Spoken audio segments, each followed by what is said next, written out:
mga kapatid, ang aral na pananampalataya lang at walang gawa, ito po ay lumalabas na ito ay patay o walang kabuluhan o ito ay isang hangal, no?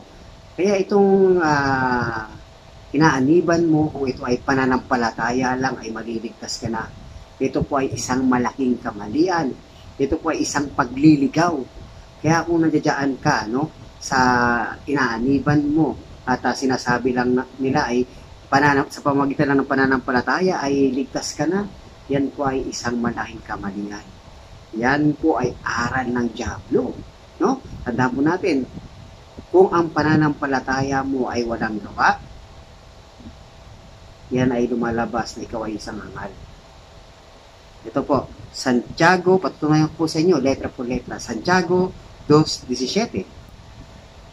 Ganito rin naman ang pananampalataya. Kung hindi ito kinakikitaan ng mabuting gawa, wala itong kabuluhan. Imagine niyo po, wala itong kabuluhan kung pananampalataya lang at walang gawa. Dito naman po sa nakasulat sa Santiago 2:20, isa kang hangal.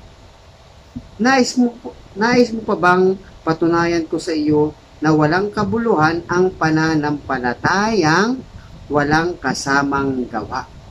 So napakalinaw po mga kapatid, kapag ang inaaniban mo lang ay ito ay ang aral lang po nila ay pananampalataya lang at walang gawa, ito po ay isang patay at wala pong kabuluhan, no? At para kang isang hangal.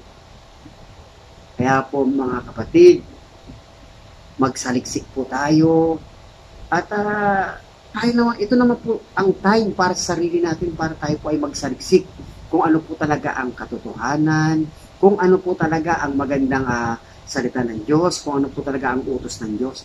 Yun po ay ating saliksikin. Nawa tayo po ay magkaroon ng initiative para po aralin, alamin kung ano po talaga ang katotohanan ng sinasabi ng Diyos. Amen? Para sa ganun, hindi po tayo maliligaw. No? Tandaan po natin, marami po mga bulaang propeta ang nagsisilabasan ngayon. Mateo 24:24. Kaya wag po tayo magpapalinlang sa kanila. Amen? Kaya nga po sinasabi, huwag po natin bigyan ng pagkakataon ng dyablo. No? Itong mga nanlilinlang, ito po ay mga sugo ng dyablo. Kaya huwag po tayo maniniwala sa kanila. Amen? So, ganito lang mga kapatid. Nawa, may mga natutunan po kayo. Maraming salamat po sa lahat po ng mga makakanood ng aking video. Makaka-appreciate. God bless po sa ating lahat. And maraming salamat. More blessing and more prayer. Spread love po sa ating lahat. At ugaliin po natin magkaroon ng respeto sa isa't isa. Amen? More prayer, more power. Spread love. Bye-bye. God bless sa ating lahat. Ingat tayo lagi. Napakasarap palang maging isang Katoliko. Yan po ang isang katotohanan. Magsisi kayo at magbalik loob sa Diyos. Amen? Who founded the Catholic Church? Jesus.